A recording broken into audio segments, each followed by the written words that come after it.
electrical and HVAC.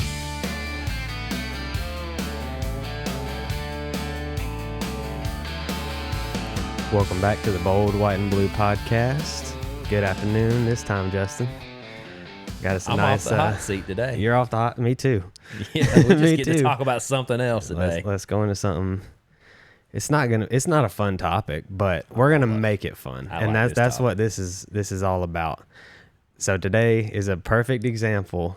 You wouldn't be able to tell it just looking in here, but we have just doom and gloom and rainy mess outside. Out there. It's really bad. I wonder if our listeners can hear the rain on the roof right now. It might be a nice background noise. Yeah. It might help people go to sleep if they sleep to our podcast. I'm telling you. Hey, thank you everybody too for watching us. We're having a lot of fun doing this. Been talking to a lot of people. A lot of people are excited. Mm-hmm. Just a small little operation connecting, and I have been inspired already today.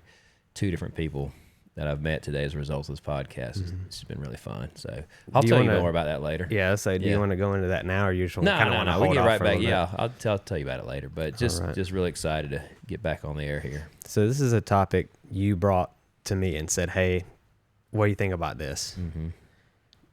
Do you want to kind of introduce it and explain like where your mind was when you wanted to talk about this? Yeah, sure. Because it's one of my favorite topics, long-time favorite topics, as owner of several businesses and having to, motivate myself. I recognize its importance. The world we live in is filled with negativity, and it's escalating generation over generation. Where you used to see, graduates and kids that come out and you're excited to get their trade started. They want to study, they want to learn, they're willing to work for free. I remember that statement many times with, people that had information I want to say, hey, can I work for you? I'll work for free if you can just show me the ropes. Why? Because I wanted to progress. And you're seeing that less and less with people now, especially the young generation. It's really, gives me a lot of concern.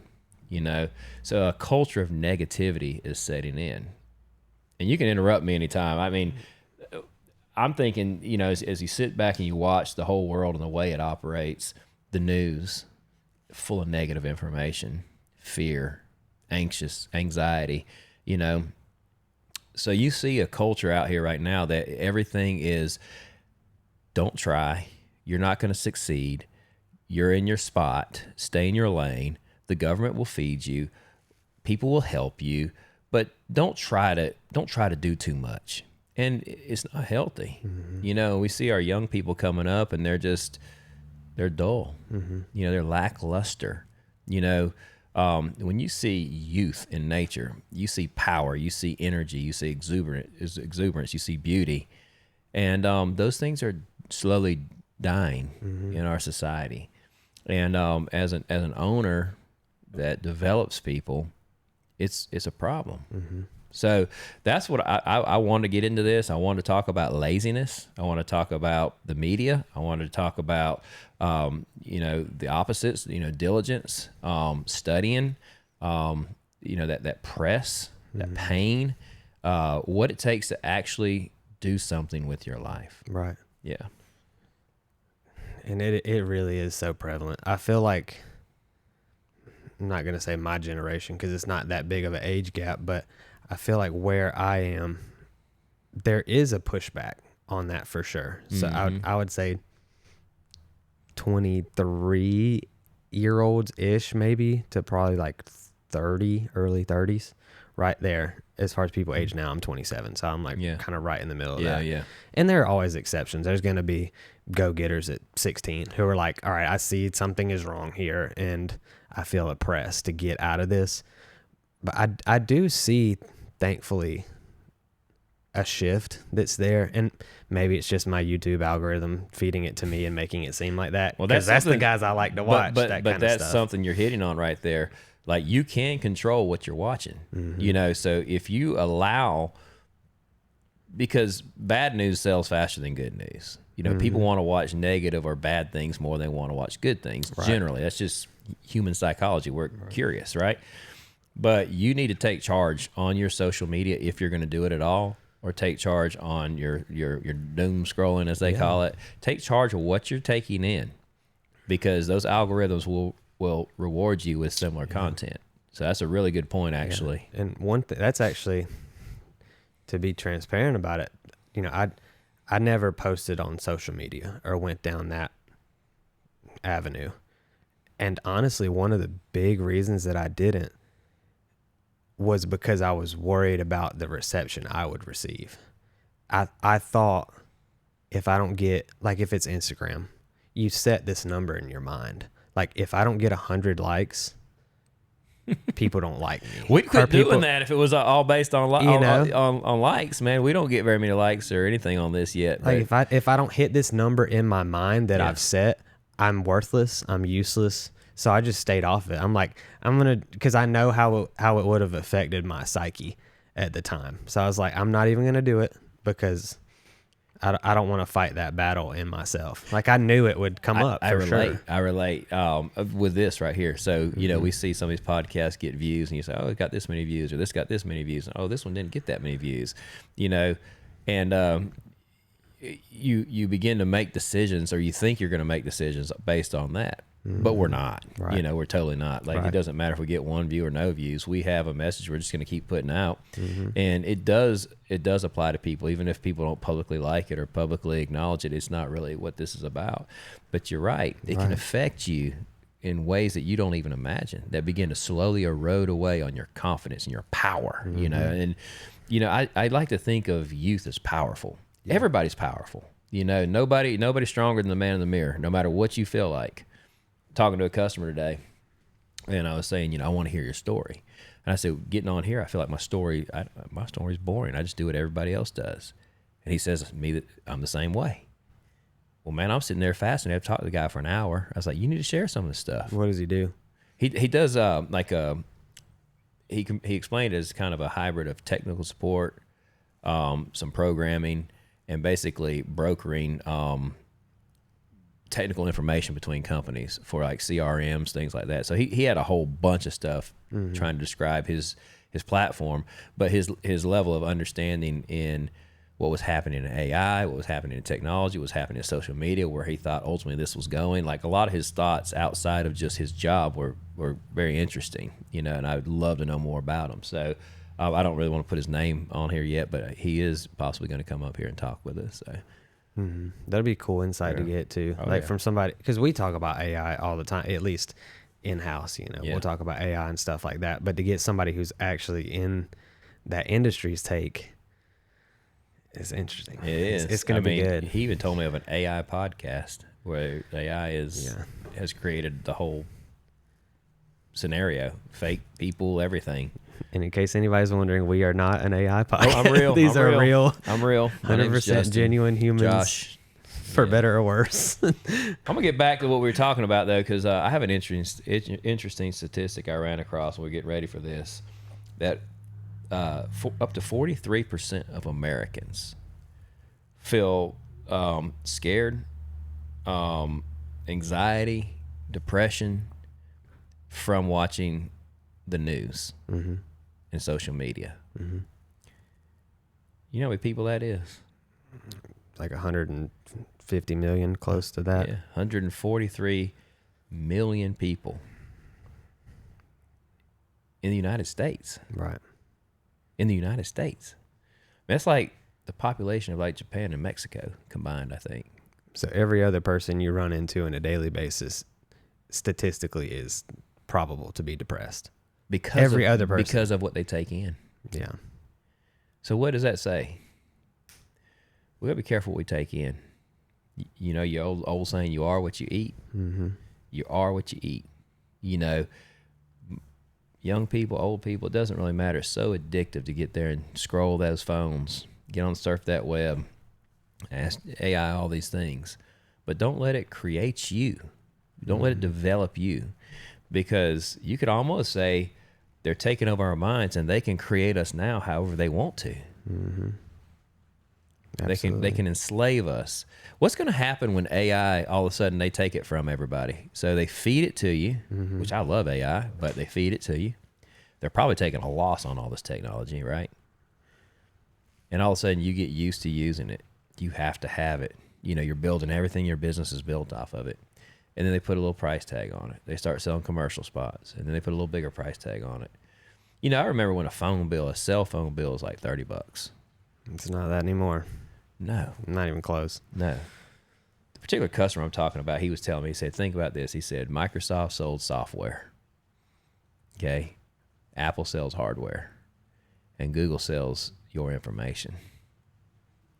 And AI is going to take over all of it. Mm-hmm. That's scary, man. Scary, isn't it? Yeah. So, but what I want to do with this podcast, what I'm excited about doing is saying, okay, look here, guys. We're human beings. We're powerful. We are created in the image of God, okay? All of our dreams, all of our hopes, all of our ambitions, all of our desires, all of our loves, all emotions. I mean, we are not artificial. We're very, very real. And we're multifaceted. So we're spiritual, we're physical, we're mental, When you think about that, and you think about what we can do in society if we apply ourselves and we make ourselves the most we can be, what does that mean to you, Josh? I mean, seriously, what does that mean to be the most you can be? When's the last time you feel like you or the people around you woke up and said, I'm going to be all that I can be? And I know that was a term coined by maybe the Marines or the Army, back in the 80s or early 90s, but it's a great one. Be all you can be. Because we don't know what that level is. I don't know where I'm going to end. You don't know where you're going to end. These kids that work for us, or young men, young women that work for us, they don't know where they're going to land. But we have the responsibility to mentor them, and they have the responsibility themselves to be all they can be. Those are talents that are God-given, and He's going to require those talents back. Like, what'd you do with those talents? Right. What does that mean to you? It's so rare to wake up and say, like, I'm gonna get after it in every single aspect of my life. Because to me, that's what that is. It's easy to go, I got this one thing on my slate today that I really got to knock out, and it'll be a work thing, or it'll be, we're going out with the family and doing this. Like you're usually focused on one thing for that day with how you've planned it. And truthfully, that's probably normal, right? Mm-hmm. Like, I would say that's probably the most normal approach. You're going to have something that you have to get done. Yeah. But being all that you can be, I don't think means that you go out there and you just work as hard as you can be. That's what I was going to get at. Okay. I think there's a fine line there that I don't remember how long ago it was, but like the hustle culture, that thing blew up. And it was just everywhere. And it totally was that. Like, if you're not working 20 hours a day, you're not doing enough. You're lazy. Right. That's not what I'm talking about. Yeah. You're going to burn out. And if you don't burn out immediately, you will eventually, or you're going to end up hating that thing that you initially aspired towards. I really feel that way. I was so bad about that. I have a bit of an obsessive personality, just a touch. But when I get interested in something, I tear down that road and want to know more about it. Then I eat, sleep, drink, and breathe that thing, okay? And it's not healthy necessarily. But then all of a sudden I wake up one day and I'm like, I don't even want to look at it. I'm done. I do that with hobbies. Hobbies, exactly. Like, it's like, I'm all into golf. Yeah. And I'm like, oh, what's the best clubs? Like, in my price range. Yeah. And now I'm going to watch videos on how can I hit my irons? Because I can't hit my irons. You'll just keep going and down I'll that do road. That from topic to topic for sure. Like, I'm 100%. I'm the same way. But I think that fine line is, we say it like, just touch it every day. Like, do something in that realm. So something I want to implement too is hitting on all three. So the mental, spiritual, and then I'm going to say like heart. Like what that emotional side, if you will. Yeah. How I would like to structure that, and I'm gonna see how it goes, and I can report back and say that went great or it didn't exactly give me what I wanted, but I don't see it being a negative thing at all. Right. I'd like to consume some piece of informational literature in the morning. So like our Build a Story brand book or something on psychology or more of a nonfiction subject in the morning. Yeah. To sharpen that mental side. Then get in the scriptures probably in the afternoon, because that's generally when it works best for me, that I have that time. So that's going to build that spiritual side. And then maybe towards the evening, pick up a fiction book. That's what I personally love to read in the world of literature, is a nice fiction novel. And to me, that hits on the heart. That hits on the humanity. Like, if you want to find out anything and everything you want to know about human nature, besides reading scripture, is dive into some fiction. Mm-hmm. People say, like, man, to learn about us, you got to read nonfiction. I'm like, no, because fiction is everything that person wants to be and aspires towards. That's their fantasy dreams, land that they wrote, and that's their idealistic scenario. Mm-hmm. So to me, that's going to tell you everything about human nature, because that's the world they wish they could live in, the world that they wrote. Or something they see in the world that's like, I want to bring this up. So I'm going to try that. I'll report back and say, like, yeah, went, did a little bit every day. So for you, I'm getting be all you can be means I want to be circumspect. I want to be well-rounded. I want to engage and grow in my job, in my profession, but also in my deep thinking, my thought, knowing who I am, my relationships. Okay, you want to be well-rounded, well-educated, well-versed, and that's great. Yeah, and then exercise too. So I do that every morning too. I come up here early morning and just get after it. So that's hitting the physical side of things. I exercise too. I'm gonna start doing the Jocko thing. I'm gonna post the picture of the watch. He does that every morning. Takes a picture of his watch at like 4 something in the morning. It's just like, get it done. Get her done. Get after it. Done. Yeah. So being well-rounded to be all you can be is a very interesting concept. But I want to attack something a little bit more, a little different. I want to go just right into laziness, because maybe somebody else doesn't. Well, I've got lots of kids, and some of them would identify with that. Some would not. They wouldn't. I mean, they don't want to be that well-read, but they are very passionate maybe about creating something, innovating something, or helping somebody. I mean, that may satisfy a huge need for some people they like to serve. There's different types of people. There's tons of books out there on like different types of people and what makes you happy, And I think God made us that way, but one of the things that I want to attack, nobody, no matter what character you are, no matter what your endeavors are in this life, can do that by being apathetic, look it up, or lazy. Yeah. And laziness is the problem. Everybody's lazy now. Everybody. It's human nature to be lazy. Yeah, you're conserving calories.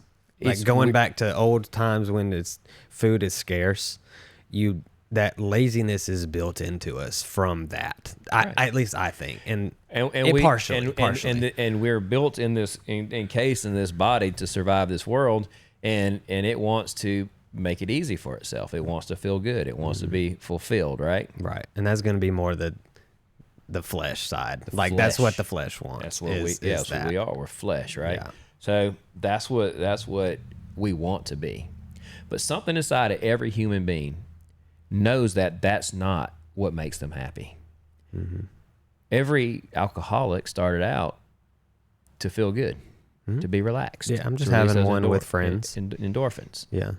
And every one of them will tell you it doesn't make them happy, but they keep going back because it's the easiest way to go. Drugs, any kind of addiction that you have, it goes back to it's just makes me feel good and it's easier. And it pulls me out of reality. That's really, it's just an escape. When I'm doing this with my phone, I mean, it's easy. I'm being entertained, just easy. I don't have to think about nothing. I have something randomly hits my mind, and I just kind of, I'll check that out. Oh, yeah, that's pretty cool. All right, anyway. Nobody wants to, lock in and give focus and attention to a problem or something that will really give them a sense of well-being, a sense of accomplishment. At least the way I look at it personally, and people could 100% tell me I'm wrong and say, hey, have you heard of this guy, this guy, this guy? We don't have the artists even like we used to. I like agree. The authors are not the same. The musicians are not. Now they're probably gonna disagree with you. That's fine. I'm totally open to hear like, man, what about this author? He is fantastic. Or this musician now is and I think there are a few exceptions.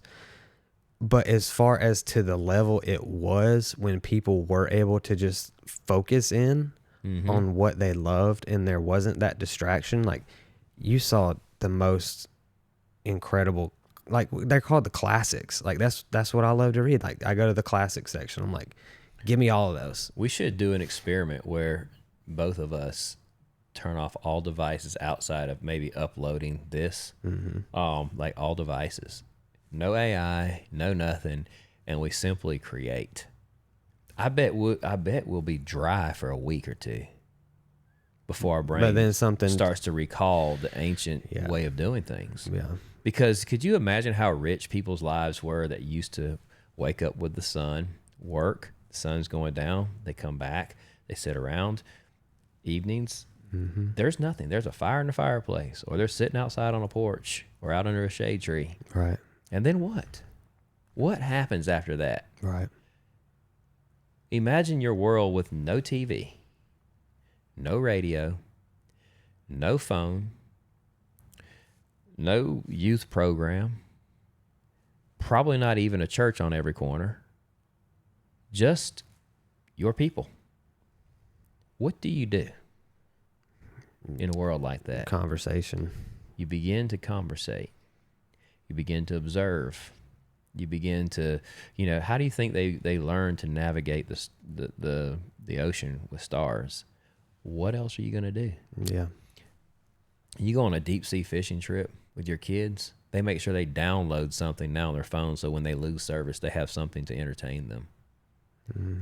That's frustrating. Like you're not getting the effect of the ocean. You're not getting the effect of how small you are. You need none of the depth of anything you're doing.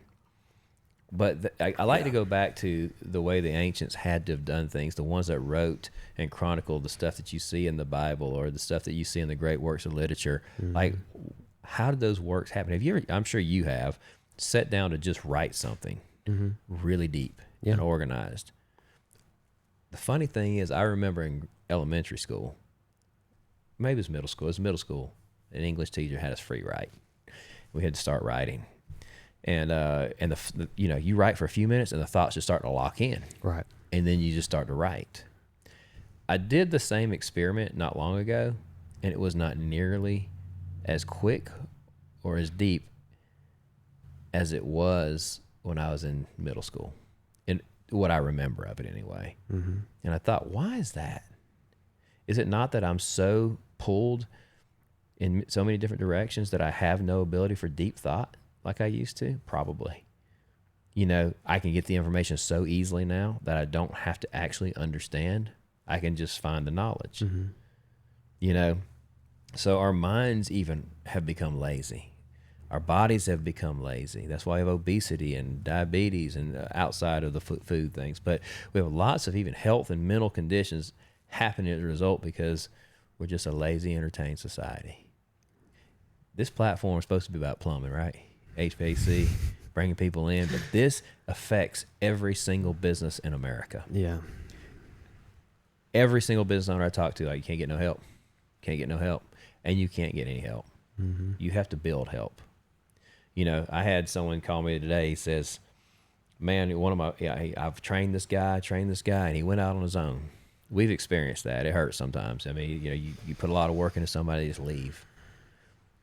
But you should be happy about that. And it's hard because, lose a key employee, it affects you financially, it affects your workload, it affects, you feel like, was I betrayed? No, you found a good mind. You made them diligent. You made them successful, and now they want to see and go out on their own and find out what they can do. Here at ACE, we own that now. We had to make that a pain point for us and say, you know what? That's our DNA. We're going to create great tradesmen. We're going to create great leaders. We're going to screen out laziness. We're going to build character. And as a result of that, you're going to have a good team. You're going to have good guys, but they are going to move on. Yeah. You have to own that and welcome that, right? But I feel like I'm getting on a tangent with that. Anyway, But the key to that is that you have to find and root out laziness in yourself as a business owner. I would challenge any business owner out there that's struggling in their business right now. I will call you lazy.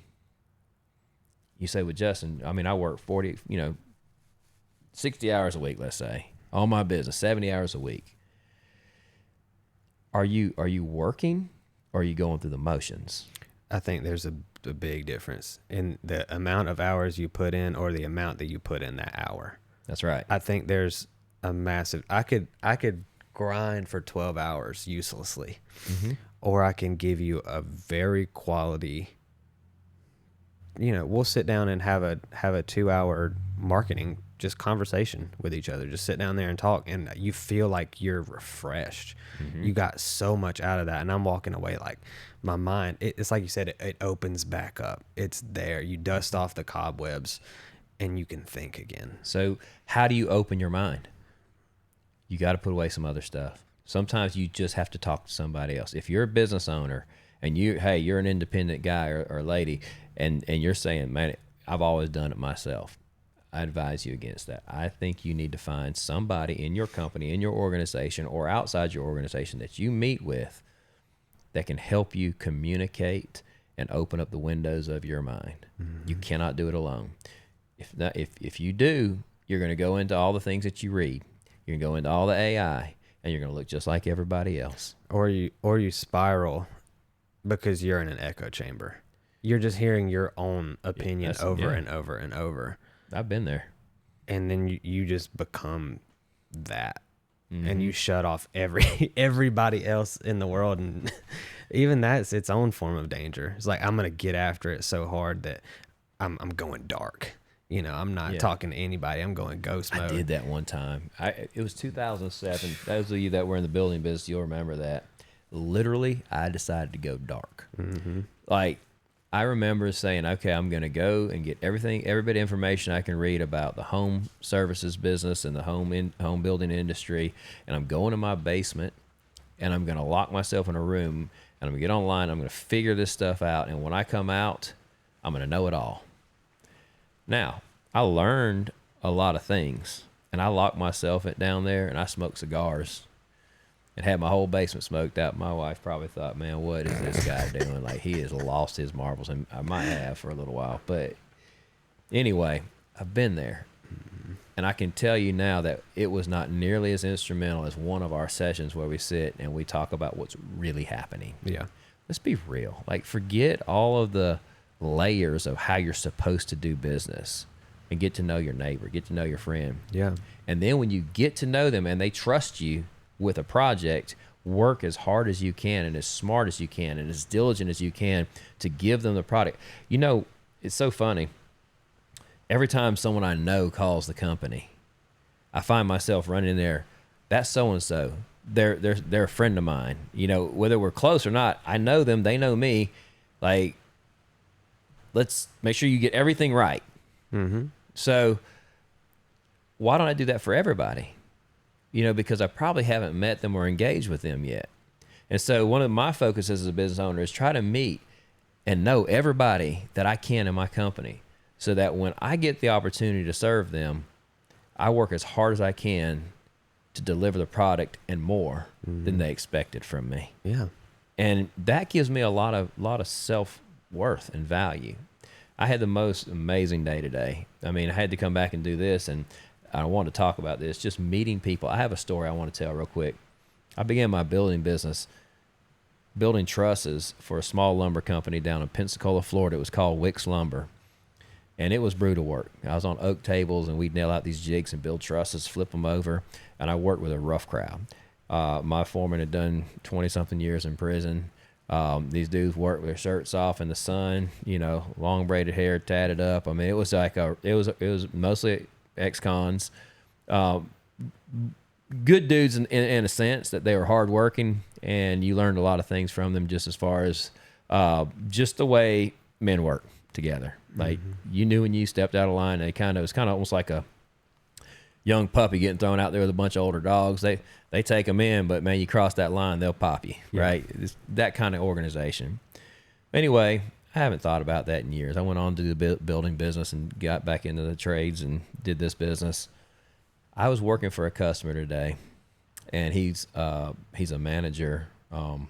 He's a manager of a Builder First Source over their trust department. He's like 50-something employees underneath him. And I got talking to him. I said, I built trusses before. And I told him where I worked. He said, you're kidding me. He's like, I worked for Wicks Lumber in 1985. He said, I was actually instrumental in helping broker the negotiation where Builders First Source bought that company out. So then he goes, hey, did you know a guy named Scott down there? And I said, I did. I said, you talking about the big strong guy, had a braid down his back, his son worked there? He's like, yeah. He starts asking about other people, 5-0. I said, yeah, I remember 5-0. He was a Hawaiian-looking guy, so I guess they named Hawaii 5-0, I guess. Yeah. Nice. And I was like, yeah, but we knew the same people. Mm-hmm. And I said, yeah, we used to go to that one. There was one that was in a real rough part of town, right on the ocean, down on the Gulf Coast, and we'd always leave at break time. It was very structured, almost like prison. But you had like 30-minute lunch, so you'd all leave the gate, walk to this little small corner store that sold pickled pig feet, pickles, Spam, Vienna sausages, and all the other paraphernalia that comes with that store, right? Mm-hmm. All the guys would go buy their can of Vienna sausage and their lottery ticket. They were all looking for a way out, man. Wow. Yeah. And he said, I remember that. He said, you remember that guy got shot down there? And I did. I did remember that story, coming back from the store, And, but anyway, he said, man, this is just crazy. He said, this is a small world. Here we are. I was in Gaffney, South Carolina, meeting a guy that had the same connections that I had 25 years ago in Pensacola, Florida. Wow. But just a fascinating discussion. When you open up and you engage people and you begin to tell stories, yes, I was there to actually do a job for him. It was me or the cheapest bidder. Me and whoever else he was quoting. Same thing with this other guy that I was talking to that wants to come on the podcast. It literally was all about budget, like who can do the job cheapest. And that's fine. That's business. Then all of a sudden, we talk and we're telling stories. Now I really don't even care if we do business. I got another friend. Yeah. And we're going to do business. And I told him that. I said, you have no choice but to do business with me now. We're friends. Yeah. He just laughed, that's just how it works. Like, I'm going to work for you because you trust me and I trust you. And I'll tell you what, I'll get in your budget. You just tell me what it is and I'll build this to make your budget. Changes the whole scope of things. And if you wouldn't have engaged in that, you would never know. And I wouldn't have that story. You would have left that all on the table. Because there's so much to extract from other people, and so much of yourself to give to them as well. But if you never engage in that and start that conversation, you both just lost, basically. Look, man, really. we're in a grinding economy right now. Rainy, cold weather, not the biggest month we've ever had, not even close. And you feel a lot of anxiety with people and things. And I could have went out today, drove to Gaffney, did my estimate, drove over and talked to this other guy, did my estimate, and come home and sat down. How's your day? Good. What'd you do? Same old. I don't feel that way. Mm-hmm. I don't know how many dollars I sold or made. I know it's substantial. And I really don't care. Because I met and I have a story that to me was just, I wanted to call people that were from that time frame with me and tell them about it. And, it was just inspiring, But it takes effort to communicate. Mm-hmm. And I think I keep going back to communication. If anyone's watching these podcasts, you'll know that I'm big on that. Right. Like, you got to be able to talk. Right. You got to talk about the problems. You got to talk about the good things and the bad. And there's one thing I wanted to get into with this topic fits right along with that. Because that communication can also ruin you and ruin everybody around you if it's the wrong kind of communication. Been there too. And so it actually hit me because I was reading a story to my son, and it was one of like a little bit older, those little golden books, for kids. So this is a little bit older story, and I don't know when this fairy tale or whatever was originally even written, but it's Henny Penny or Chicken Little. Like, same story. Same type story. Same type of story. And I remember Henny Penny. A very shortened version, Henny Penny or Chicken Little, acorn falls on their head. Oh no, the sky is falling. It's all over. I must go and tell the king that the world is ending, basically, like negative. Just immediate perception that, oh, one thing happened. It's all over. This is the worst thing ever. And the character encounters their friends on the way. Turkey Lurkey and whatever. You getting deep today, all of those stuff. Yeah. They all have funny names for a kid book, but and the character convinces them of this. The sky is falling. I must go and tell the king. Oh, I'll go with you. Yeah, let's and you hop on this negative bandwagon. For real. And eventually, recruits probably like 5 bird friends, and they're all like kind. I think there's an important message there that they're all like kind, which is great. But when you're like kindedness in negativity, you're all doomed. A fox comes along, knows the real situation. Oh, an acorn just fell on their head, but I'm going to capitalize on this opportunity. There you go. And steers them, deceives them, says, oh, the sky's falling. We have to go tell the king. And I'm going to actually, you know what? I'm going to give you a shortcut to go get to the king. Just come in here through this hole.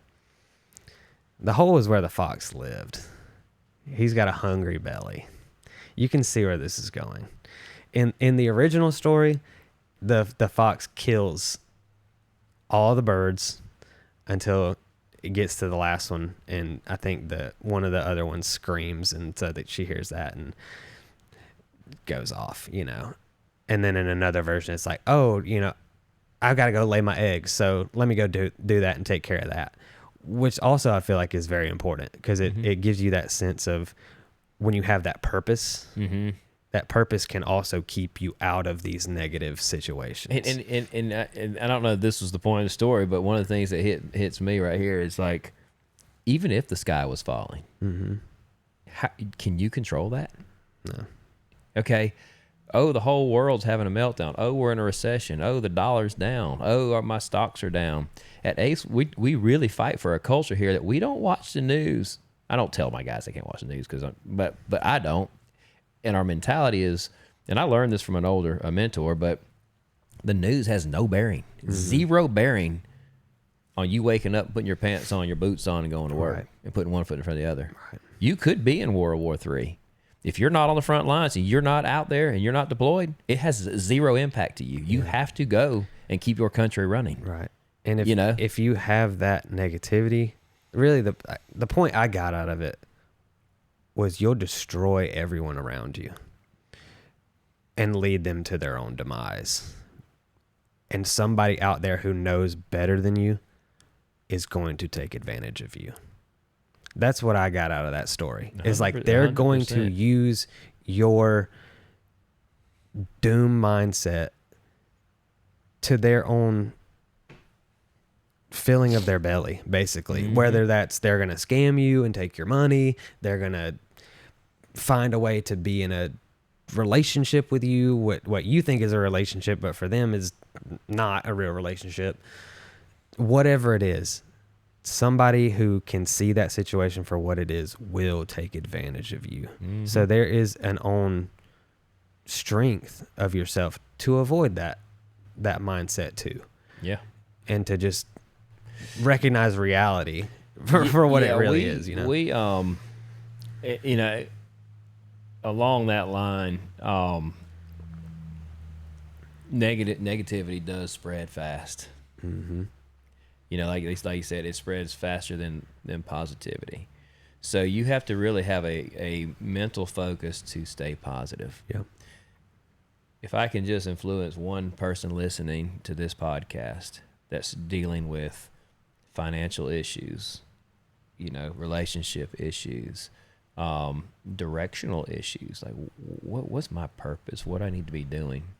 Those are all questions and all things that we all deal with. But what I want to do is say, look, get up, control the things that you can control, because that's a phrase you hear us probably say a lot is go to work and good things happen. I tell my technicians, don't you worry about where the work's coming from. You just show up to go to work and watch what happens. And we have a culture here too that says, hey, if there's not a job for you to go out and do right now, then we're going to work harder here at the shop than we are on the job.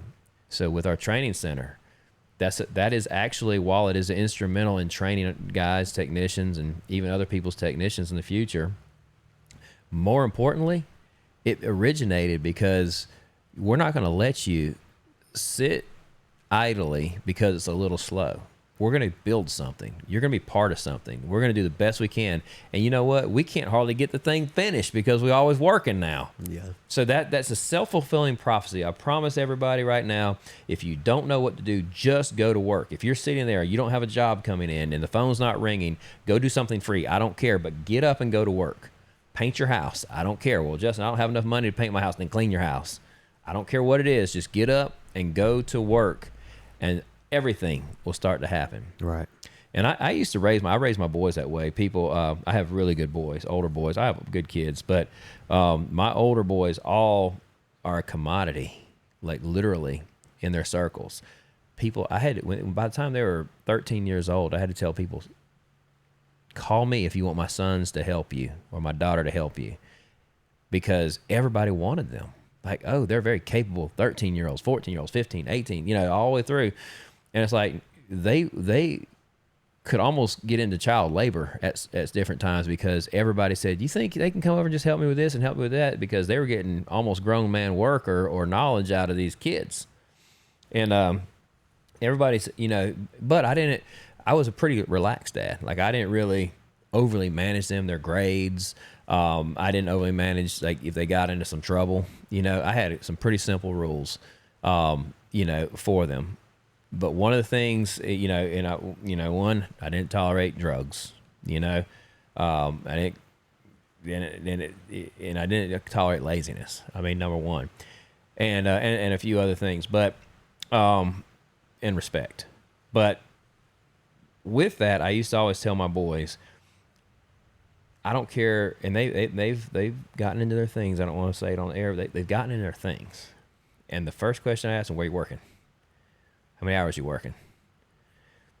If they're not working, they don't have my ear. They can't bend my ear. If they're not working 40 hours plus, they can't bend my ear.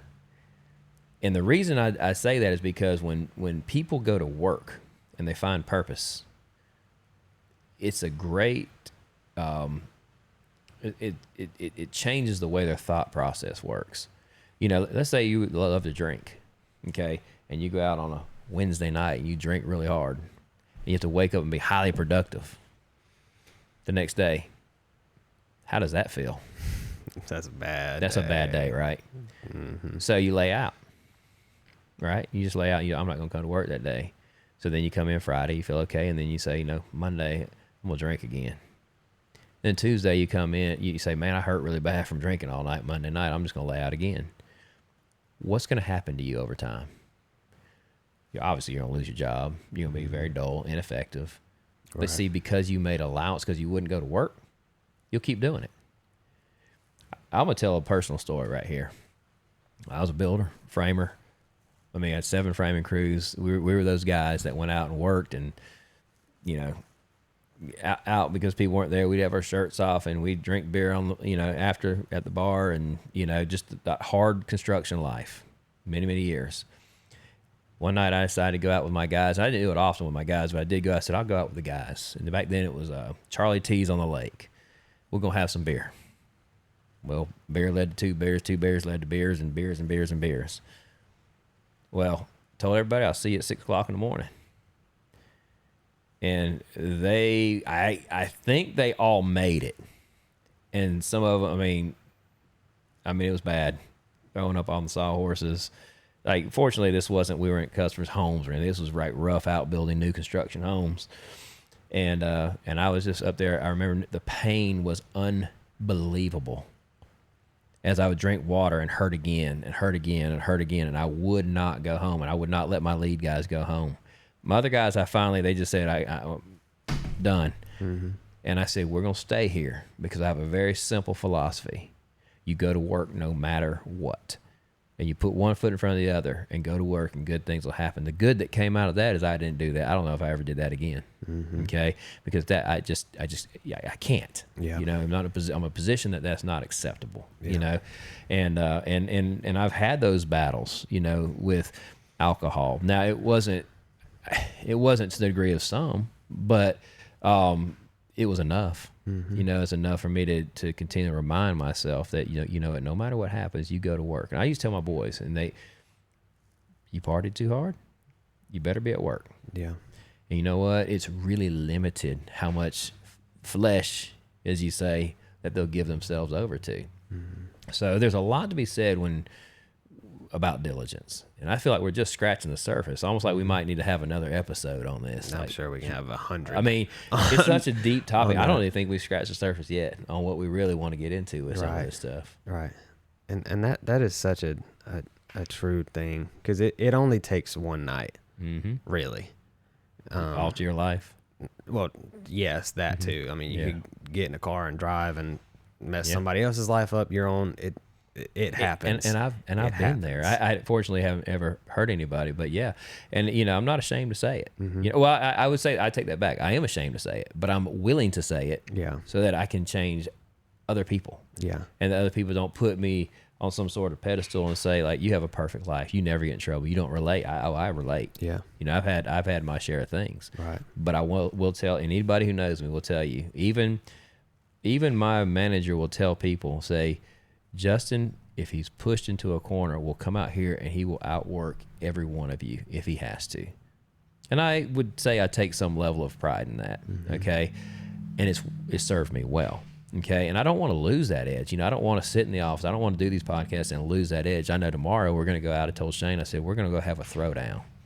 A throwdown in our company is where we all go out, me, my managers, everybody. You wear boots. And you go out there and you work as hard and as fast as you can and execute at a high level. And then you all go have a good lunch together. Man, the camaraderie and the binding that happens as a result of a throwdown, it must be like what the Navy SEALs do or something when they, you know, go out and fight together, you know. But it is. It's, you know, you got to work hard in the trenches with each other, and things change. Things happen. Right. Is they're the only people that can really relate to you on that level. It's like, we've been through it together, man. Yeah. And it's not a story after the fact. It's like they're part of that story.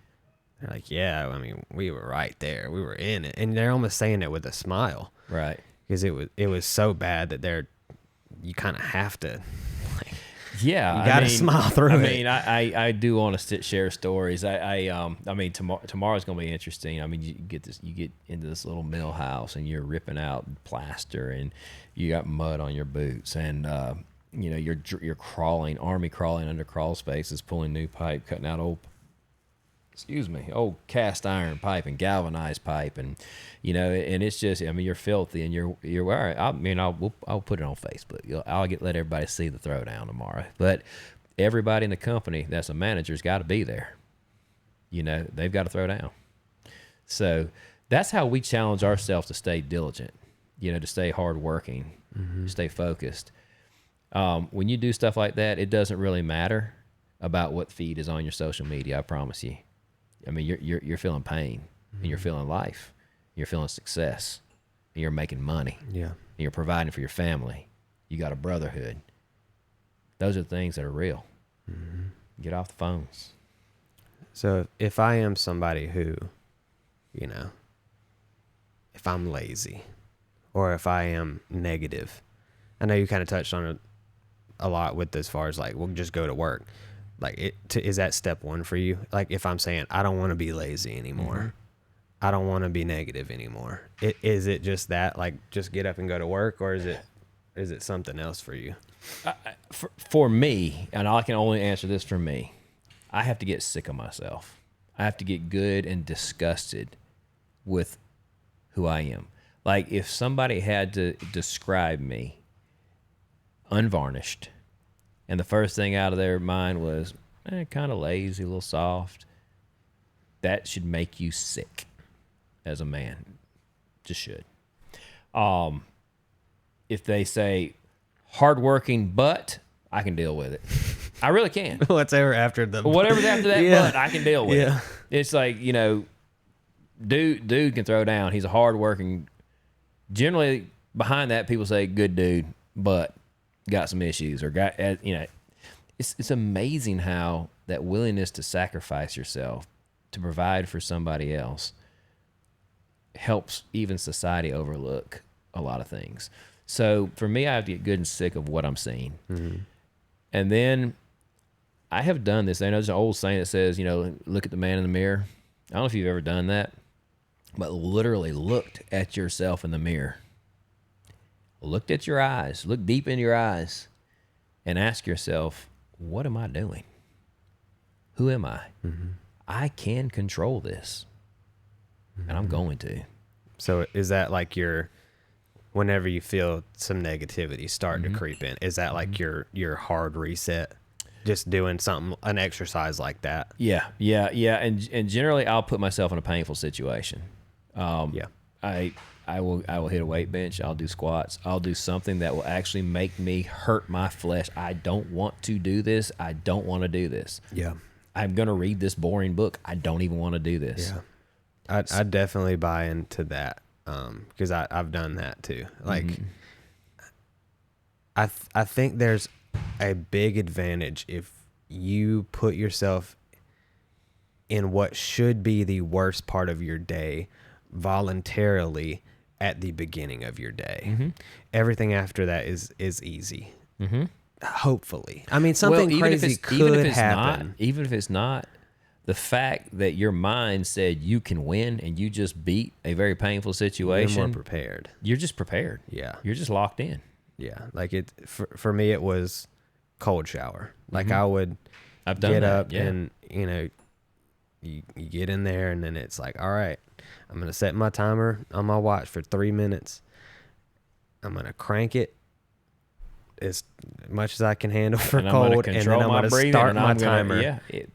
And I say, this is what you do. Like when my mind starts like, oh, this is cold, this sucks. It's like, no, this is what you do. This is who you are. Just do it. I ran across a fellow named James. I think his last name was Gonsolin in our community. I have to look him up. I think he's a preacher, but I met him on my son's field trip, and he was saying, we were just talking about raising young boys and young men, and he was saying, you know, in our society, there's no handoff. Were we ever talking about that, me and you? A handoff? Like a handoff, like you become a man now. Like there's no actual hard handoff. Like in a lot of societies, and in antiquity especially, you know, you had to do some kind of test, or you had to go through some sort of rite or ritual to become a man. You went on the hunt. It could be a hunt. It could be some experience. Yeah.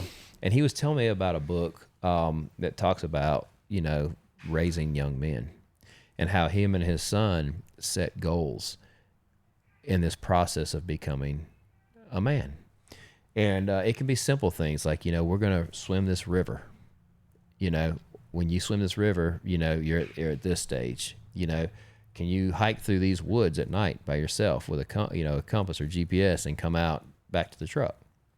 These are little testing points that require subjection of the mind, subjection of fear, require courage to be developed, physical ability to be developed, and mental intelligence to be developed. Yeah. And it's a process to where you say, okay, you know, at the time that you can complete these tests, you're a man. I'm not interested in your age.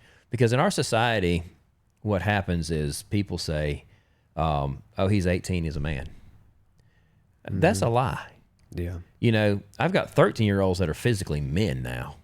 You know, you got 30-year-olds that are obviously men that can't do what some of my 13-year-olds can do. Yeah. So where does the process of becoming a man I feel like now happen? it's for boys and girls becoming men and women.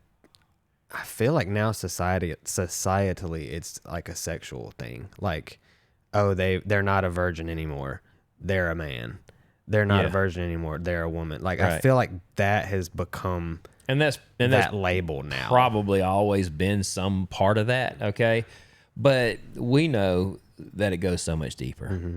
You know, my dad used to always tell me, he said, a man's not really much good for anything other than providing the baby and providing for the kid.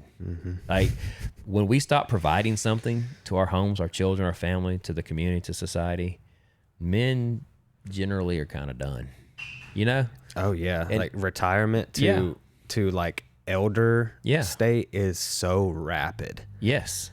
It's because so rapid. Because there's no purpose anymore. Yeah. There's no reason to drive, and it's not a sexual drive. It's literally the need to provide. You know, so I mean, I know we're kind of going on a tangent here, but I think there's a lot of benefit to these conversations. You know, look at your sons and daughters and say, how am I going to hand them off at 18? If you know, you want the colleges to raise them.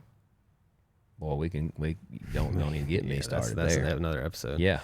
So, you know, is that what makes them a man or a woman? Yeah. You know, or is it that you've given them the tools to be able to guide a home, to be able to provide for a home, to be able to provide for themselves, to be able to help others? And I think I always liked the Native Americans in a lot of their cultures. The greatest warrior was the one who could provide the most food for the helpless. So it didn't even have to do with how many men they could fight or kill in battle, or how many horses they stole, or anything. And it didn't even matter. It didn't even matter about their exploits, hunting or whatever, to provide for their family. It had to do with how many extra homes could you provide for. Well, if we start using that as a metric for our success, we're going to change the world. Because if you could take 143 million Americans that are in a negative headspace right now and put them in a positive headspace and provide for 2 homes or 3 homes, now you're up to 500 million people making or benefiting from a positive mindset. The whole nation is positive and ready. Well, let's scale it down. Let's take crazy. Let's take it down to an individual, a family, or a company team. Like, what does that situation look like when people in those scenarios, like whether it is just an individual dictating their own life, in the family, if everybody's negative, or if a company and team, everybody's got that negative mindset, like what happens? Oh, it's a race to the bottom. It's a self-fulfilling prophecy. You call it what you want to, but it's not good. And by the same token, you have one positive person that comes in and starts to shine a light on that. It makes those people either change or leave. And that's where we're at in a company, and we stay there pretty consistently. Like, if you're not gonna buy in to positive talk, you're not gonna buy into being hardworking and successful, you're gonna be very uncomfortable here. And there's some great people who've come through here that have been uncomfortable with the process. They're like, it's just a little more than I want to do. And I'm okay with that. Yeah. So how would you, when somebody hits that wall, is like, I can't handle this, or this is too much of a challenge for me. How can you reframe that as that person in that situation? You can't. You can't physically change somebody's mindset. You can paint a picture, you know? So what I like to do is stretch it out for them down the road. Like, if you continue down this road, then your child's going to be this age, and then she's going to be this age, and then this age. And if we're dealing with the same battles here, what's going to look like here? What's it going to look like here? Don't you want to do better than that? And you can. That's who you are. And, a lot of times it snaps them around. And of course, I like to try to encourage them with something. If they are struggling financially, try to help them a little bit, or if they need more training, something like that, you know, you give them something substantial that actually can, promote a change there. So, but you know, ultimately it comes down to the individual. And that's why if I don't do anything else when I talk about these things, I just want to inspire people to go in and do some reflection, some meditation on where they're going, who they want to be, and how to get there. Because laziness, not wanting to get up out of bed, not wanting to go to work, not wanting to study, not wanting to go have uncomfortable conversations will kill your dream. It'll kill your desire. I don't care how much you like something. If you won't put your hand to the plow, you won't get it. And eventually it'll die. I remember talking to many people growing up in church work that would say, Yeah, that I used to do this. Boy, that ship sailed. You're breathing, man. That ship hasn't sailed. Yeah. You know, if you're on this side of the grave, you have opportunity to change your relationship with your daughter, your son, your husband, your wife, your employees, your maker. So we don't buy into that. You know, in sports, you know, there's longevity. And then there's the end of the line, right? So you can say, hey, you know, a college football or a football player is probably done by, you know, 28 to 32. You know, and there's some that stretch it a little further, some go out a little quicker, but you know, there's an end of the line. With personal development in life, there is no end of the line until you go in the hole. Yeah. You know, and that's exciting, you know, and I want our message here to be exciting. Like, I know there's a lot of stuff going on out there right now, but we have a lot of stuff going on here too. And we can win, and we win all the time, even if it's not monetarily, even if it's just in the success a young tech's having, or a happy customer, or knowledge that we've come up with, or marketing ideas we have. There's so much to life to be happy about that we don't need to have doom and gloom everywhere. Put yourself around guys like that. I look for them. I'm here if you want to come talk to me. Be happy. Be positive. There's no need for any more negative energy in the world. There's enough of that. We need 143 million Americans that are thinking the other way now. Right. You know?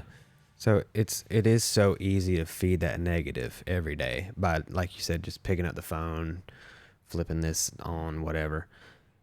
What are some maybe small things that you can do to feed the positive? So it's like, all right, I'm not going to pick up the phone. I'm going to do this instead. Like, is there anything that you can plug in there? Yes. As a business owner, I can give away something for free. That hurts. I can't tell you one single thing that makes me feel better than providing something free to somebody that just didn't expect it and just couldn't afford that service. For me, that's me personally. Now, on a very simple scale, if you're in a bad place, a bad headspace, just do the things you have to do right. And it sounds so simple, but you know, make sure you're dressed in a way that you put care into it. If you can't get no further than that, start there. This is going to sound so elementary, and but it's the truth. And I've had to actually coach people, grown people, on this. Get up, wash your face, brush your teeth, comb your hair, trim your beard, tuck your shirt in, and then show up. Go to work, good things happen. It's amazing how far just that will go. I've noticed that. Society doesn't teach that. And because if you're... We got kids going to school in pajamas still. Well, that's what I'm getting on. It's like, if your morning puts you behind the 8 ball from the jump, because I mean, I'm not the best punctual person in the world. I'm not. I'll own that. But when it's like on those mornings when I am running late, I start my day in stress mode. Like, I'm immediately just going through it because I'm like rushing around the house trying to get this in my bag and like and driving there. I'm like looking at the watch. Oh, I hope I don't hit a wreck, like, you know, in front of me, and then I'm gonna be even further. When I start my days like that, I immediately am just exhausted from the jump. Like, I've put myself so far the negative immediately. And it was my own doing. It's like just lack of preparation and on the night before, or just lack of diligence to say, all right, I know it's this time, I leave at this time, and I'm going to have 5 minutes, 10 minutes to spare if something does happen, like traffic wise, if it's a little crazy. You know, and I don't want our messaging, Josh, to come across like all the way a motivational speech or anything, because I do get it. There's really hard times. I tell the techs, I was like, there's really down times. There's really angry customers. There's really real problems. You really hit a wall. You don't know what you're doing. We have problems, but problems is part of life. You know, it's how we attack the day. You know, do we, you know, some level of acceptance sometimes. Like, sometimes your health is bad. And you know, you can't feel great when your health is bad. That's probably the hardest one for people. So how do you go about it from at that angle? You have to find something to be thankful for. Mm-hmm. So you have to look in your life and say it could be worse. Mm-hmm. I used to say all the time, boy, don't get no worse than this. That's just the most untrue statement that ever came out. It can always get worse. Mm-hmm. Okay. But if you have the mindset, it goes back to your glass half full analogy, how I took it anyway. The glass is either half empty or half full. When things are going wrong, just remember it can get worse, and you do control that. You know, you can give over and woe is me. You can say, I'm not going to fight anymore. I'm not going to take my medicine. I'm not going to change my diet. Or I'm not going to do the things that may help, may not. But you can put yourself in the best possible, position to have success. Mm-hmm. And I think that I know I remind myself and I remind you guys all the time about that. But we're going to have adversity. It will come. Yeah. But that's where true strength comes from. That's where great companies are born. They're never born because everything went easy. Right. Always the problem was the solution. Always, always, always. So business owners, you're struggling right now. I get it. Everybody is. But it's an opportunity. It's the most tremendous opportunity you've ever had to develop yourself as a leader, to be able to be that calming voice. Jack London wrote a short story. Mm-hmm. What was it? It was about a ship's captain that was on a burning ship in the hole, and it was smoldering and about to burst into flames at any given time. And he had to go, and it was very troubled waters between these islands, and he had to beach the boat to save the crew. And he would go from one island, and the governor of the island, the tribal island, would say, nope, no dockage here. Or they'd aim it at another one. All the while, the wood getting hotter and hotter, the smoke burning. And everybody was mutinous and ready to just jump off the boat and wreck it into the island anyway. And the trade winds would push it away from one island. And it got just very, very intense.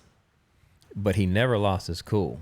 And it always described his, I think it was the governor of Pitcairn or something. Anyway, but he always stayed in tremendous control, and calm. Like, this is a fate we can't control. Mm-hmm. Guys, we're on a burning ship. Jumping off is 100% detrimental. We have to, continue to press forward. Yeah. And it came to the one, it was like 100 miles away.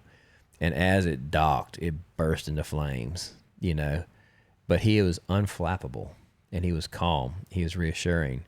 And when everything seemed to fall apart, it was his presence that seemed to calm things, Great short story. But, those are the images and things that you think about and you try to develop in troubled water.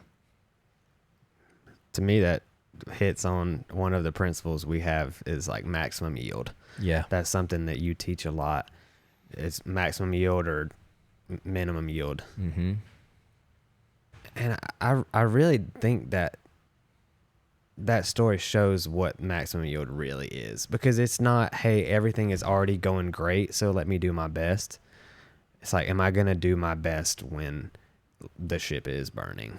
Like, mm-hmm. that's still maximum yield. It is. Even in that situation, you could say, if you're looking at it from the outside, well, you only made $500 today, but it's like, yeah, but if you knew what I went through, or you could have 4 great opportunities on the day and come back with $0 invoices across the board. Right. It's like, that's so. Do you want to go into that maximum yield, minimum yield a little bit? I think we do need to dedicate a podcast to maximum yield. Let's dip in it. We'll dip the quill. So with maximum yield is, and even my kids will look at me and go, minimum yield, mm-hmm. minimum yield. They recognize it in people. They recognize it in businesses. They recognize it in school. Maximum yield means that you do the most with the opportunity that you can. So if you have a situation where you went out on a job and it is a $0 invoice, you're not going to get paid. Can you get a good review? Can you set a lead for somebody else? Can you make a friend?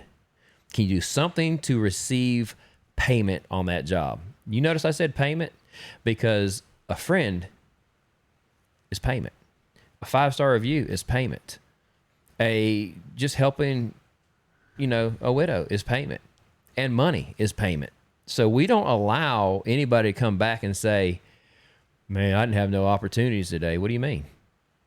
Oh, you mean you didn't make any money today? Okay. Well, that's fine. How many 5-star reviews did you get? How much help did you give the customer? None. Well, big shocker, you didn't get any money, because you're not helping people. You're not going to get paid. They don't want to just hand you money, So we have processes that we can get into on how we do that, like how we help technicians be the most helpful, informative, and complete service agent there is out there. And we have a long way to go, but we train on that and train on that and train on that. And then we come back and you say, hey, I just changed, I just unclogged Miss Smith's toilet. And you take a look at Miss Smith's toilet and say, brother, she's, and I don't have a customer named Miss Smith, but she's in a walker. Did you offer a ADA toilet to help her? I didn't even think about that. She did mention something about that. That's minimum yield. She's asking you and telling you her pain point, and you're walking right out the door doing the bare minimum. Yeah. How many times have you been to a restaurant and, the server comes out like, what y'all want to eat? Oh, sorry, I forgot your drinks. They bring your drinks. Drinks wrong. Huh? Some drinks wrong. Some of the drinks are wrong. Yeah. They don't check on you. You're sitting there thinking, man, that was a pretty good meal. I'd like dessert, but they wait so long. They bring your check. They don't even ask you. And you're like, well, since they are about to check, I guess I'll just skip dessert. Yeah. Is that's minimum yield? Minimum yield. We see it in every business. Minimum yield. My kids do it. They're like, Dad, minimum yield. Yeah. I did it Which to is my awesome. wife. Yeah, I did it to my wife a couple weeks ago. We rolled through the Zaxby's drive-thru, and I worked in customer service, and that's another thing we can talk about. I feel like everybody should work in customer service for at least 1 year at 18 years old, or whatever age it is you start getting in the workforce, 16, 18. 1 year minimum customer service, I feel like should be, I feel like it should be a requirement. But besides that, because it gives you so much perspective on the other side. So my first job was at Starbucks, and I got to feel that other side of being on the speaking end of the drive-through speaker, stuff like that. So I try to be very nice to people and friendly, and whatever I would have wanted in my time there, I try to give that to other people, because I'm like, I've been in those shoes. It sucks. I know it's tough. So I'm going to try to be your easiest and best customer today. I try to have that goal when I'm really thinking about it, I'm not. I'm like, I'm in the service business. I expect a certain level of service. But anyway, and go ahead. There's something to that too. But we roll up to the drive-through window, and I try to be nice. How are you today? Hope you're doing good. Whatever I say in that little snippet, and I'm not going to go over the top, but and I try to ask nicely for ketchup. I was like, hey, can I get some ketchup? And she just stares at me, or gives you one pack. She's just like, and doesn't even say like, oh sure, definitely, or any response. Literally no response. Look. Yeah. And then I get the bag after she puts the ketchup in it and hands us our food. Thank you. Have a good day. Nothing. That was my response. She didn't say, oh, you too. Like, you could have given me a fake just, oh, you too. And I would have felt a little bit better. And I just looked over. I said, minimum yield. Minimum yield, for sure. Completely. Those kids, let's face it, they don't get paid a lot of money. I don't know what their situations are. Probably having a hard day. But that's that self-fulfilling prophecy. If you go to work feeling that that's going to be the way your day goes, and you handle it that way, guess how your day goes? If that person engages you and says, tough day, but thanks for asking, how many ketchups would you like? Everything opens up. Dialogue opens up. Your heart opens up. Your relationships open up. You made a friend. I actually tried to hire a girl from a fast food restaurant. It was the Hardee's on 86. I called my wife. I said, I just got an order. I was at the drive-thru, and the most happy person asked me what my order was. And then when I got to the window, that was the most happy drive-thru experience I've ever had. And I told her, I said, here's my card. I said, my wife is who you're going to have to talk to. You need to do a job interview if you want to do something more. CSR is what I'm thinking about. Mm-hmm. She actually did call back, and I don't remember what her situation was. It didn't work out, but that just goes to show you never know who's watching. And I've heard these stories before. Lots of employers are just looking for the right spirit, the right personality, the right positivity. Right. Because it doesn't matter how many credentials you have or how much technical ability you have. If you're not a culture fit here, you won't make it. You won't like it. It's so much easier to teach a skill than it is to reshape a personality. Like, man, you can't. Nothing true's been said. Time and time over. Like you could teach me probably how to be a very not great plumber. No. You could teach me that before you could get a skilled plumber in here who has the worst mindset in the world to change that. But guys, we got to clown him. Josh is not a plumber. I'm not. We can't. If you see this guy show up in one of our trucks, we're in serious trouble. Like, please run away. Close your door. But I have put you in situations that you were very uncomfortable, and you just did it. I tried. And you did the best you could. I know you said I gave you a grumbly face when you asked me to lift the wall. I didn't know that I was that bad about it, and I do apologize about that. Because I try not to... To thine own self be true. Right. Right. And I tried... like you said, if you ask me to do it, I want to say, at minimum, okay. Yeah. Like, all right. Mm-hmm. I don't want to go do it, but okay. Yeah. You know? Yep. And me and Cameron went out that day. I was digging holes. Yep. In the yard, talking to a woman who was like, just talking, man. Just talking. You were out of your comfort zone. I was out of my comfort zone. But we did it. And me and Cameron had a pretty good day together. I enjoyed our time. But see, if you didn't do that, would you know Cameron the way you know Cameron now? Probably not to that level. No. I mean, we would eventually, but it did help us, you know, get to a little bit more friendly. So there's different kinds of wins. And, you know, no great story ever is told. You don't tell great stories around a campfire or sitting around with your buddies talking. You don't tell great stories about all the wins you had that were so easy. It's always about that horrible job, that horrible game, that awkward situation, that embarrassing moment, that beat down, that storm, that camping trip, that thing that was very uncomfortable and painful to do. And you're here to tell about it. Right. Those are great stories. Right. Great stories. I do want to give people a positive story, though. Because this is going to be the opposite side. This is going to be my maximum yield experience that I had this past weekend. They're out there, man. We're going to bring them guys on. We're going to bring them guys. But I want to give them a shout out. Because who's that? It happened on Saturday. And I was like, wow, I want to talk about this on the podcast. Okay. So we went and tried a new restaurant. It's called Rory's. It's in Easley, South Carolina. Rory's? R-O-R-Y? R-O-R-Y-S. Okay. Rory's. And it's at 2305 Brushy Creek Road in Easley. You know, it's looks kind of like a food truck setup. Like they got a trailer parked out there that you walk up and you'll order some things over here. And then they have now a small little house that you walk up to the window. Okay. So they have a couple tables just out there under like a picnic shade thing. Mm-hmm. So you probably could hang out and eat, but I think it's more of like a grab and go scenario. Gotcha. We'd never eaten there before. And my parents, I think, were just like, hey, we got this place. They got smash burgers. We're going to go down there. Oh, they got burgers. Mm-hmm, they got burgers, hot dogs, pizza. That's what we got. And then I think they may have just started doing donuts. Like it's how they may have started their thing. And now they've added more. Mm-hmm.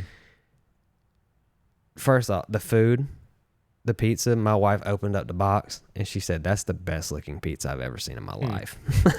like with her eyes, you know, you can see all these great pictures online, but you know, pizza was awesome, but it was the person. I was going to ask you like, what was the maximum yield? Because a lot of people have good product, but the delivery is awful. The guy who was in, I didn't get his name, so fault on me. but he was in the pizza little shack thing. But he was so friendly, came out and was like, hey, it's going to be like 8 more minutes for your pizza. Common problem. Yeah. Fine. We'll wait. We're here. We're just hanging out. But he said, I just started making homemade ice cream. Do y'all want to try some of that? Like, I'm so sorry that you're waiting. Perfect. Do you want to try this? Like, I just started making it like yesterday or however long ago. Got my wife. She was like, can I just have a scoop? This dude brings out like what looks like a pint cup full of vanilla ice cream. After that, she did eat some still because it looked so good. Was it good? It was good. I thoroughly enjoyed it. I'm getting hungry now. I didn't even have lunch today. And he brought some for our 1-year-old. So he gave her a free big old thing of vanilla ice cream. My son some chocolate and vanilla. The habit of doing more than you're paid for is probably the most sound advice I can ever give anyone young. Yeah. Because that's not this generation, is it? No. Doing a little extra without expecting payment. It's rare. Yeah. It's a rare treat, and that's why I wanted to tell about my experience at Rory's. Well, we'll definitely want to go back and do burgers next time. Yeah, and anybody who's got an experience like that, we want to hear positive stories. We don't want the negative news. Good people, good companies, even if you know even if they're a competitor of mine, if you had a great experience, we want to know, because we want to put ourselves, as you should want to put yourselves, around great people. Positive. Stay positive. There's always hope. When you take away hope, that's the end of the road. Mm-hmm. A man with hope's a powerful tool, powerful thing. Take away that hope, you lose creativity, it's over. Mm-hmm. That's a quote I've heard is something along the lines of, basically, if a man has a why, he can overcome any how. Or whatever that is that's there, that stands in your way. If you have that why, then you can overcome. And that's coming from, his name is Viktor Frankl. Man's Search for Meaning is the book that he was famous for. I want to say he was, and I can be corrected on this, I want to say he was in a Nazi prison camp or some scenario like that where it's just horrible. A situation where if somebody did come out and say, I have no reason to live anymore or hope to live anymore, you might say understandable. I get it, or I don't get it because I wasn't in that situation, but like, yeah, you probably don't. But that's coming from a person like that who is in one of the worst situations that has befallen humanity. And he was like, if you got a why, it don't matter the what, the who, the how, the when. So find your why. Find your why. Why and not? If it's positive, you're going to trend upward. I love positive messaging, man. It just makes me feel good. It's raining outside. I hear the rain up there now. Mm-hmm. And I'm ready. I'm fired up. I'm ready to go. Yeah. And just embracing the negative. I feel refreshed just talking about it. Yeah. I feel better. I mean, I felt great when we came in here. I had a good day. And I hope everybody has a good day. Everybody needs a good day sometime. It seems like there's so many days where you're just grinding it out that you need to enjoy that good day. I had a good day today. Yeah.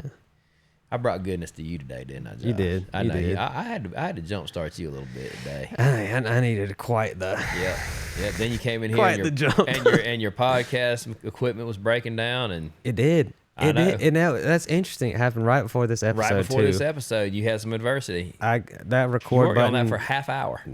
I thought we were going to not record to record it.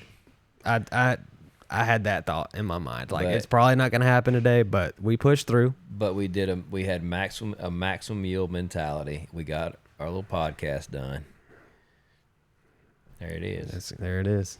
You have anything else you want to talk about today? Because I know you gotta wind it up, and I know we've got some good stuff we want to get into. I do want to say this. Sure. A statistic is that most podcasts don't last more than 7 episodes. Facts. All right. Mm-hmm. On our episode 8, we're going to have a giveaway to celebrate that we went past minimum yield podcasting. That's minimum yield. Episode 7. Episode 7 is minimum yield. Yeah. So at episode 8, we're going to celebrate. Okay. We're going to have fun. We're going to give something away. All right. Let's do it. You got any ideas? Let's talk about it. All right. We'll figure out something good. I don't want to give it away too, and I'll be like, we're gonna give away something good. It's crazy. gonna be good though. We're not gonna give away something shabby. Okay. This ain't gonna be no magnet or nothing like that. No. So episode 8. What's the worst gifts you've ever been given as a token of appreciation? a rubber duck. I mean, it's just not memorable. A rubber duck. I got a rubber duck. A rubber duck. That's like a Jeep thing, though, right? But it was before Jeep. Before Jeep. I mean, I don't want to say more because it's a competitor. But it was kind of I really was confused. Maybe that was the point. Mm-hmm. But I guess that's their trademark. They have a little rubber duck they give out. Okay. But I remember thinking, man, anything but a rubber duck. Maybe like a pen that barely writes or something. Maybe next time. That's a pretty bad one. Maybe next time I'll get a kelp popsicle. Here he goes. And on that note, we're gonna start pulling this to a close. Okay. Yeah. Thank you to everybody who has been tuning in, giving us feedback. Yeah. Please give us all the feedback. Positives. Ask us questions. We want to answer your questions. Like, I'm chomping at the bit to get a question in and take that thing on and see what you got to say about it. And I'll try to throw something at it too. Done. But, just send your questions, josh@acehomeco.com. Mm-hmm. Or if you want to be a guest, same place, josh@acehomeco.com. Just send your request in there. And subscribe. Subscribe to the YouTube. Just remember, because it might play into the giveaway. The Bold, White, and Blue podcast. Yes. The very first word says it all. If you're going to come up here and talk about yourself, you're going to talk about your business, be you. Just be bold. Just let it go. All right. Because somebody relates. Definitely. Somebody will hate and somebody will like. If you like us, give us a thumbs up. All right. All right. Well, thank you, Justin. Thank you, man.